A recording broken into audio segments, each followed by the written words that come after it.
found Rabaul.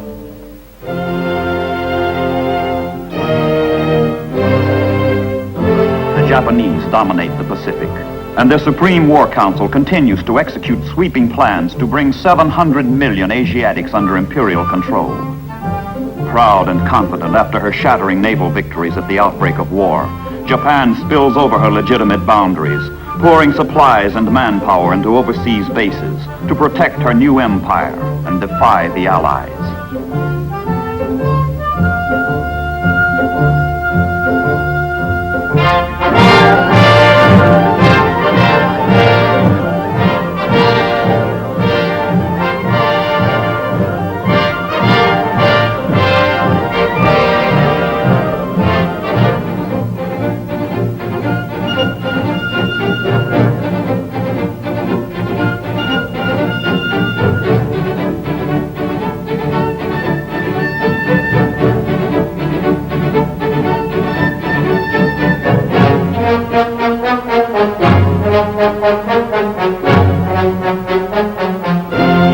Japan is dedicated to Kodoha, the way of the emperor, Hirohito, son of heaven.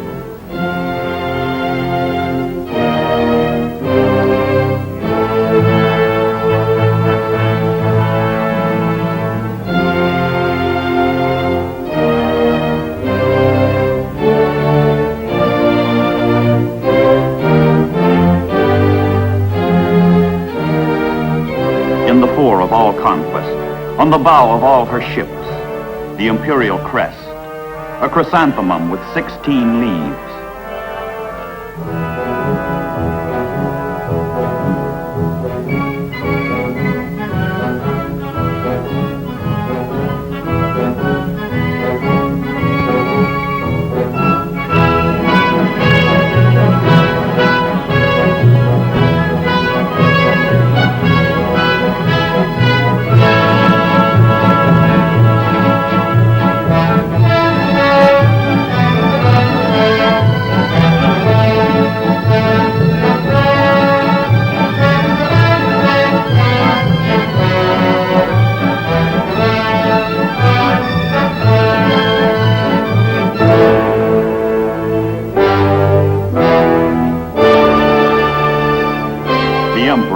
His magnificent fleet, which for months after Pearl Harbor wields undisputed rule over the greatest of oceans.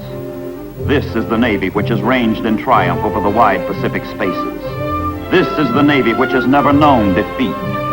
This is the Navy dedicated to a creed fanatic. With tenacious and tireless spirit, we strive to reach superhuman skill and perfect fighting efficiency. Now its mission is to build a mighty base in the Bismarck archipelago, Rabaul, on the island of New Britain. And from this base, soldiers, sailors, and airmen of Imperial Japan can attempt to break the fragile hold of Americans and Australians, southeast on Guadalcanal, southwest on New Guinea.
The harbor of Rabaul, base, arsenal, fortress, from which Japan seeks to control the South Pacific and clinch her hold on the Solomon Islands and New Guinea. Garrisoned with 80,000 troops, Rabaul is a springboard for conquest, a bulwark for defense. 5 new airfields are prepared to support the Imperial Japanese Navy.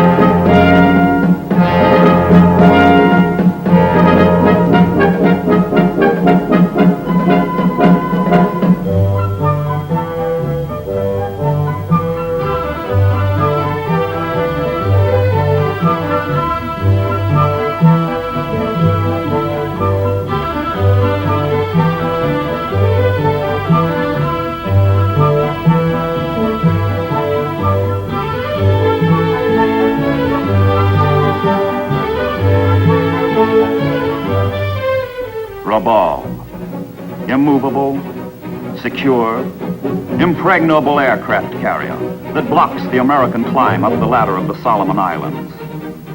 Carefree pilots, day after day, carry out their simple mission. Destroy all ships, supplies, and men who have the audacity to challenge an imperial mandate.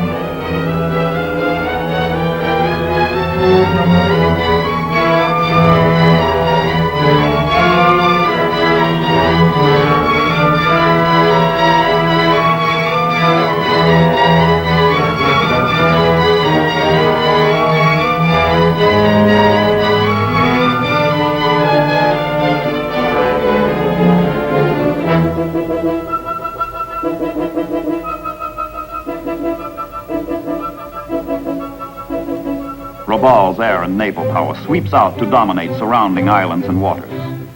To eliminate Rabaul, the Japanese and the Allies know a foothold must be won and held on the islands that ring it, and bases established from which it can be reduced blow by blow until the knockout. But first, the Allies must forge rings around Rabaul.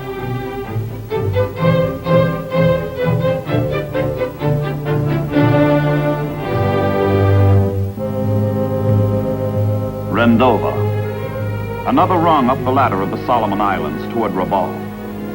But Rendova is only a stepping stone across a narrow arm of water to Munda and its priceless airstrip. Munda was murder. Planned as a quick stroke of Allied strategy, it took 5 bitter weeks to capture. But it takes only 5 days for the United States Navy's fabulous construction battalions, the Seabees, to transform ruined Munda runways into an operational airfield.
First plane, Munda's first tooth, hacked out of the New Georgia rainforest where wild orchids flourish and cockatoos screech, where man struggles to exist and insects thrive. Another Allied airfield comes to life, and another bead is drawn on the target, Rabaul.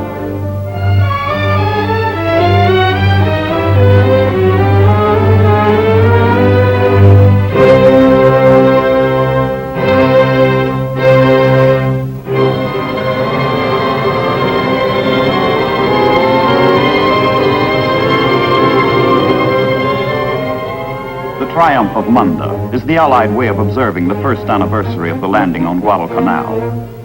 200 miles south, Guadalcanal itself has burgeoned into a major base, justifying the agony, the blood of the Marines who won it. But there is a long way to go, and in the summer of 1943, a new name dominates intelligence sessions on Guadalcanal. The name?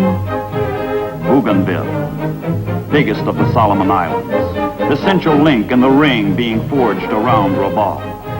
Volcanic prize, ripe for ripping from the Japanese vine.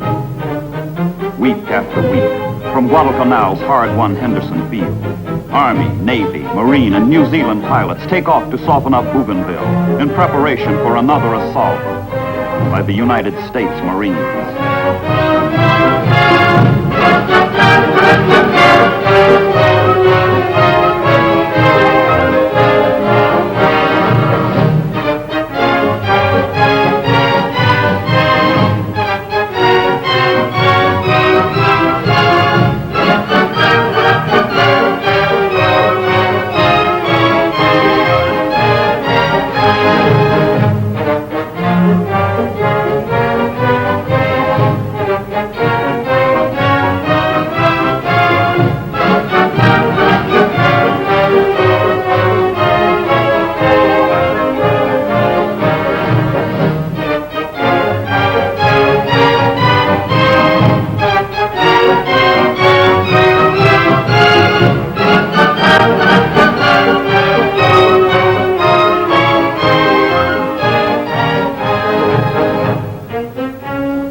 The invasion date is set.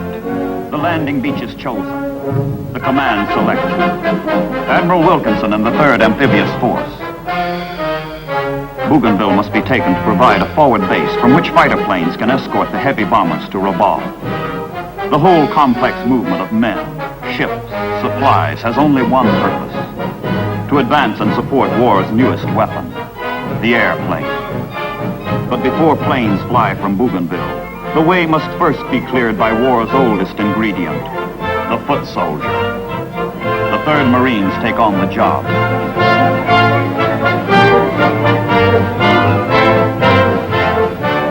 There are many D-days in the Pacific, many an H-hour.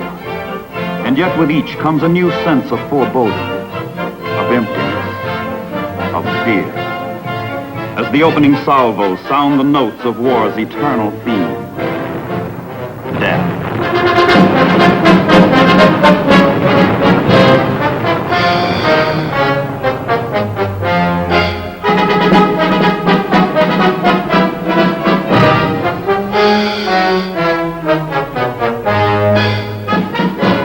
Across Empress Augusta Bay, toward the beaches of Cape Torquina, the Marines go in to meet the dank challenge of Bougainville. It is November 1st, 1943. Before the invaders lie the wildest jungle, the deepest swamps they have yet encountered in the South Pacific. And hidden in the tangle of jungle and swamp, the enemy.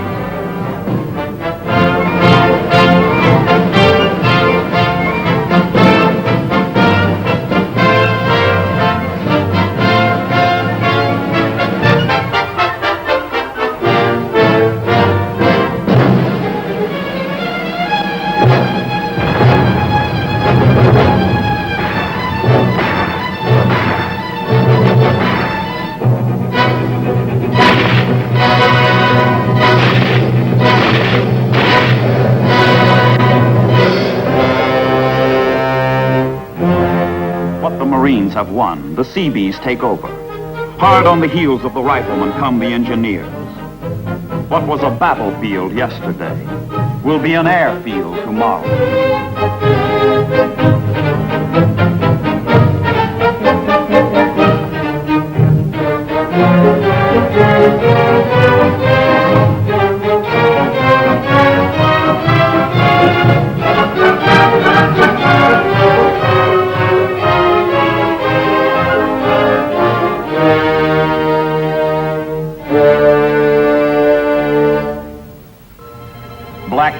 come out at night.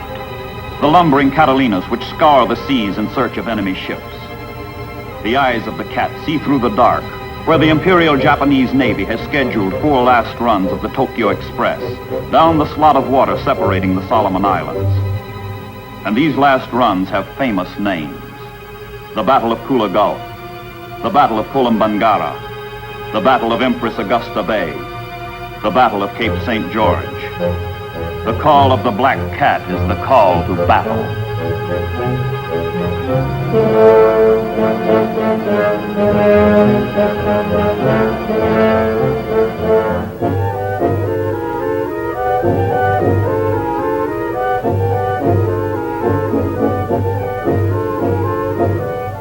Inside the groping ships, in combat intelligence centers, the intricate apparatus of search and detection picks up the scent. Out somewhere in the ominous dark are ships with names like Amagiri and Uzuki, which must be found, destroyed. Inside ships with names like Honolulu and Mount Pelier, American sailors prepare to thwart the last stand of the Imperial Japanese Navy in the South Pacific. Invisible to one another, opposing warships close on a darkling sea, swept with confused alarms of struggle and flight, where ignorant navies clash by night.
With its new Piva and Torquina airstrips, only 210 miles from Rabaul.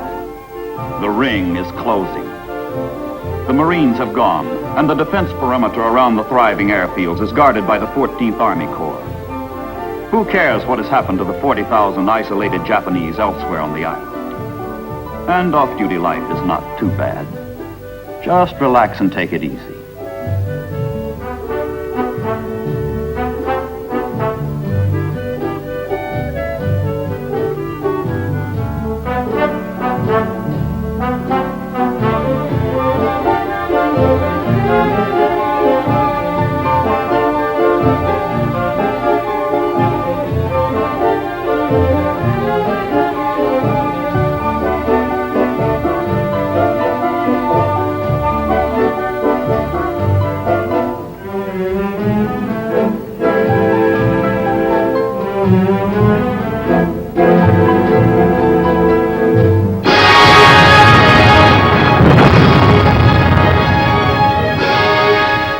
Concentration of Japanese artillery in the South Pacific has been secretly brought up along hidden jungle trails. With sudden, furious assault on the American perimeter outpost, Hill 700, the enemy reopens the Battle of Bougainville. 4 full months after the initial landings, back into the jungle that is everybody's enemy, back into the devil's furnace, goes the American infantry.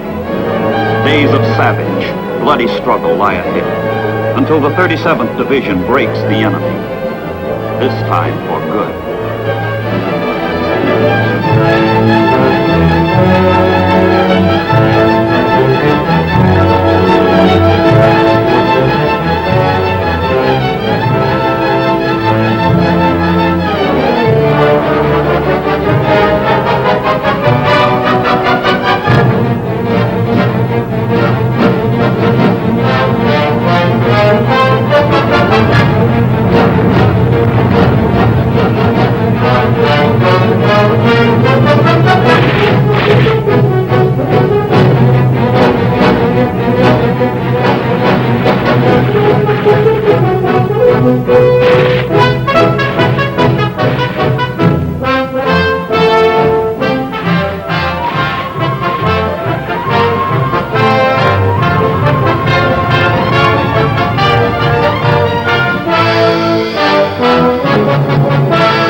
With final victory on Bougainville, other bases, other rings are forged around and around Rabaul. Up the New Guinea coast go the Allies. Into Cape Gloucester on New Britain go the Marines. Into the Admiralties goes the United States Army. Onto the islands of Green and Emerald go more Marines and veterans of Bella La Bella, soldiers of New Zealand. And the Navy that cruises unmolested through these waters is the United States Navy. Thousands of Japanese have been bypassed, left to wither on the vine. Rabaul is being strangled by runways branded on the encircling jungle islands. Rabaul and its harbor will be smashed, pulverized, neutralized. From around the ring they come, liberators from Guadalcanal, warhawks from Munda, corsairs from Emerald, Mitchells from New Guinea, avengers from Bougainville. The Holocaust of Allied reprisal spells doom for Rabaul across the skies of the South Pacific.